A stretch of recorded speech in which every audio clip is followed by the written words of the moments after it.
Marilah kita berdoa. Tuhan Allah Bapa kami yang di surga, kami akan mendengar firman-Mu pada saat ini. Penuhilah hati kami dengan kuasa Roh Kudus-Mu, sehingga firman-Mu dapat kami lakukan dalam hidup kami. Dalam nama Kristus Yesus kami telah berdoa. Amin. Ibu Bapak, saudara-saudara yang kami kasihi dalam Kristus Yesus, shalom bagi kita semuanya. Semoga kabar kita pada saat ini kabar baik dan kabar sukacita. Marilah mempersiapkan hati dan pikiran kita untuk mendengar firman Tuhan. Khotbah epistel untuk minggu tanggal 4 September tahun 2022 yang tertulis dalam Lukas pasal 14 ayat 25 sampai ayat 33. Demikian firman Tuhan. Segala sesuatu harus dilepaskan untuk mengikuti Yesus. Pada satu kali banyak orang berduyun-duyun mengikuti Yesus. Dalam perjalanannya sambil berpaling ia berkata kepada mereka, "Jikalau seorang datang kepadaku dan ia tidak membenci bapaknya, ibunya, istrinya, anak-anaknya, saudara-saudaranya laki-laki atau perempuan, bahkan nyawanya sendiri, ia tidak dapat menjadi muridku. Barang siapa tidak memikul salibnya dan mengikut aku, ia tidak dapat menjadi muridku. Sebab siapakah di antara kamu kalau mau mendirikan sebuah menara, tidak duduk dahulu membuat anggaran biayanya, kalau cukup uangnya untuk menyelesaikan pekerjaan itu, supaya jikalau ia sudah meletakkan dasarnya dan tidak dapat menyelesaikannya, jangan-jangan semua orang yang melihatnya mengejek dia, sambil berkata, orang itu mulai mendirikan tetapi ia tidak sanggup menyelesaikannya. Atau raja manakah yang kalau mau pergi berperang melawan raja lain tidak duduk dahulu untuk mempertimbangkan apakah dengan 10.000 orang ia sanggup menghadapi lawan yang mendatanginya dengan 20.000 orang? Jikalau tidak, ia akan mengirim utusan selama musuh itu masih jauh untuk menanyakan syarat-syarat perdamaian.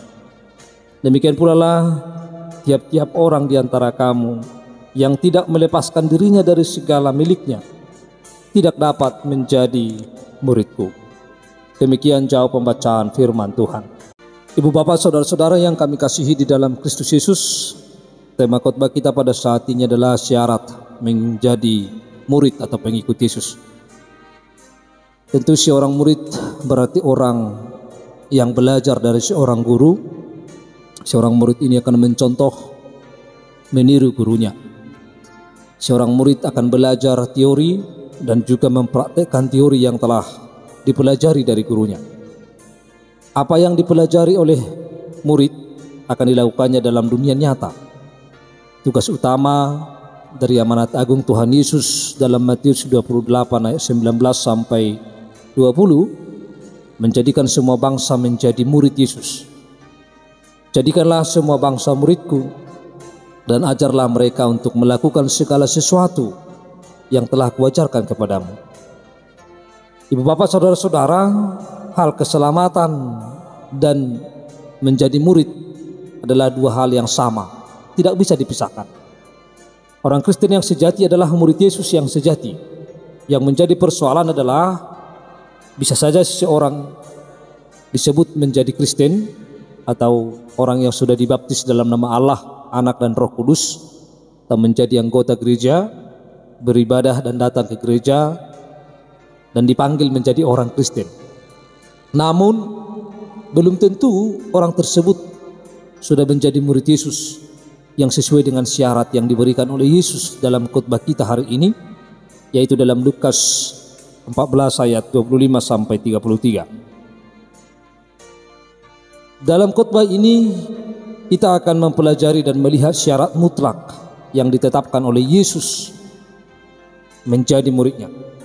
Di dalam ayat 25, banyak orang berduyun-duyun mengikuti Yesus dalam perjalanannya. Dan tentu bahwa Yesus adalah Tuhan. Yesus mengetahui pikiran dan motivasi dan komitmen mereka untuk mengikutinya. Tetapi Yesus selalu mencari murid-murid yang sungguh-sungguh yang mau mengikutinya. Di dalam ayat 26, jikalau seorang datang kepadaku dan ia tidak membenci bapaknya, ibunya, istrinya dan anak-anaknya, saudaranya laki-laki atau perempuan, bahkan nyawanya, ia tidak dapat menjadi muridku. Nas ini adalah syarat pertama menjadi murid Yesus. Menjadi murid Yesus berarti mengasihi Yesus lebih utama daripada ikatan hubungan keluarga dan bahkan nyawanya sendiri. Kasih Yesus, kasih kepada Yesus adalah harus nomor satu dari apapun yang ada di dunia ini. Dan kita melihat kata membenci dalam hal ini. Di sini tidak boleh diartikan Yesus mengajarkan kebencian kepada keluarga. Jelas sekali Yesus mengajarkan kita harus menghormati orang tua kita.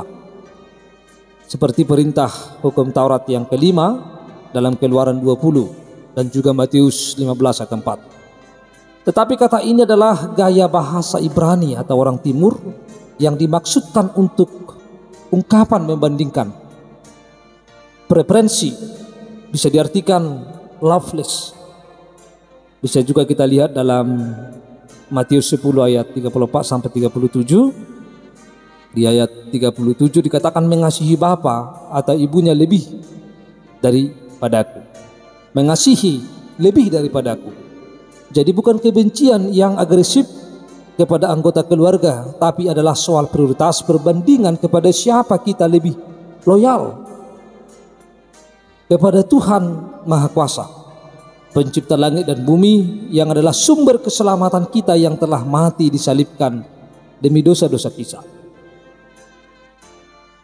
Tentu saja Yesus tidak bermaksud menghapus perintah Allah yang keempat, yakni perintah Allah yang kelima, yakni hormatilah ayah dan ibumu.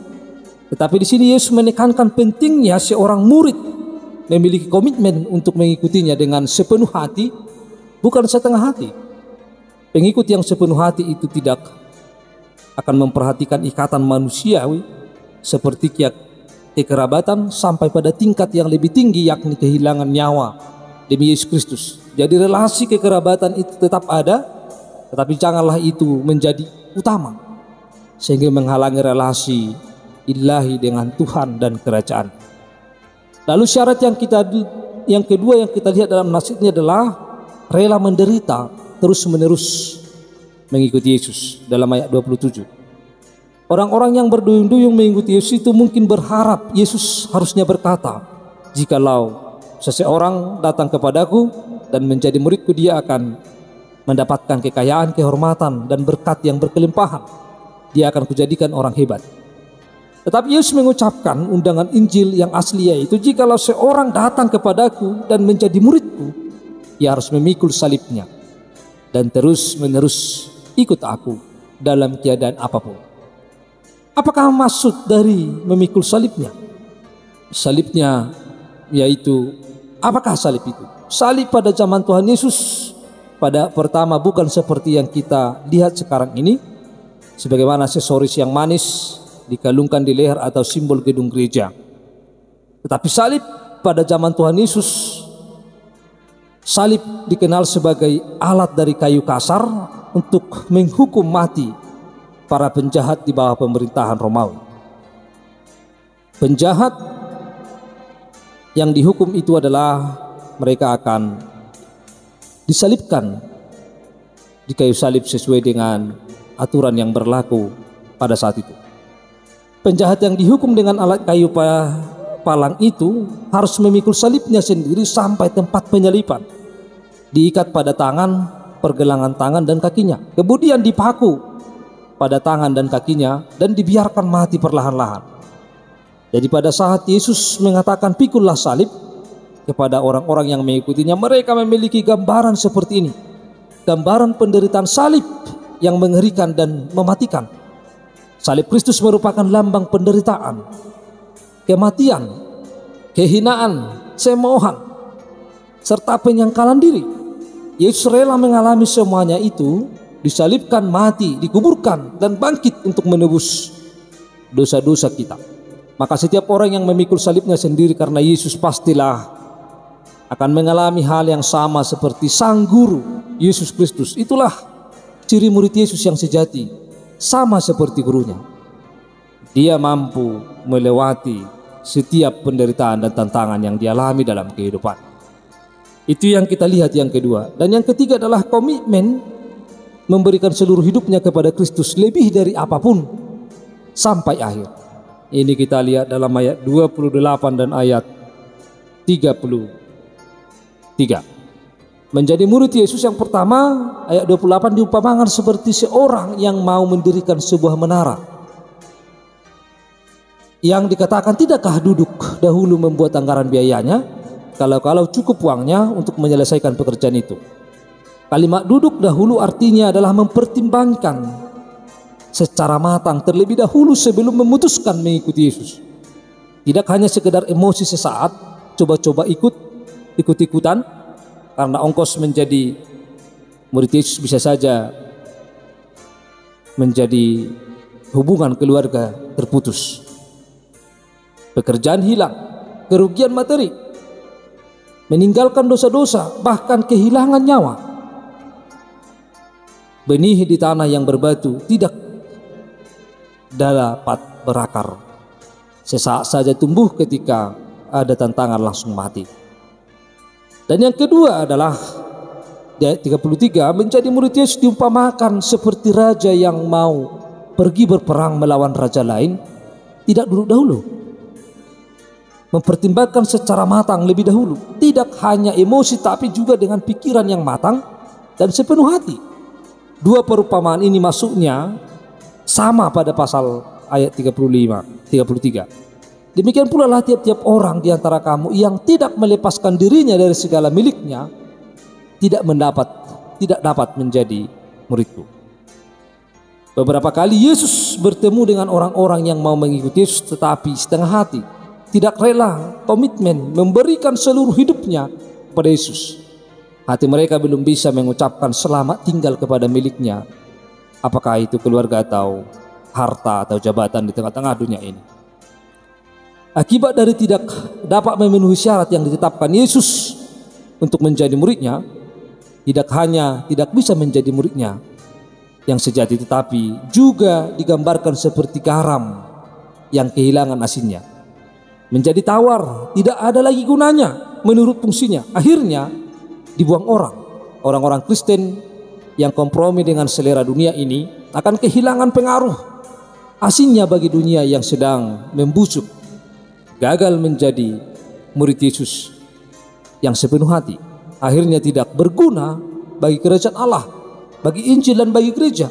Dan ini berbahaya karena keselamatan hidup yang kekal dan menjadi murid Yesus yang sejati adalah satu kesatuan sebagai bukti iman yang menyelamatkan. Ibu bapak saudara-saudara, apakah kita sudah menjadi murid Yesus yang sejati? Kita harus mau belajar untuk mengikuti ajarannya, melakukan segala sesuatu yang diperintahkannya, mengalami seperti yang dialaminya. Sudahkah kita memenuhi 3 syarat menjadi murid Yesus? Yang pertama, mengasihi Yesus nomor 1 lebih dari apapun juga. Yang kedua, rela menderita dan terus-menerus mengikuti Yesus. Dan yang ketiga, kita memberikan komitmen kita dari seluruh hidup kita kepada Kristus sampai pada akhirnya. Kiranya kita menjadi murid Yesus yang setia kepada Tuhan. Amin, kita berdoa. Ya Tuhan Allah Bapa kami yang di surga, kami telah mendengar firman-Mu. Kiranya kuasa Roh Kudus-Mu yang memenuhi hati dan pikiran kami untuk melakukan setiap firman-Mu dalam hidup kami. Dalam nama Kristus Yesus kami telah berdoa. Amin.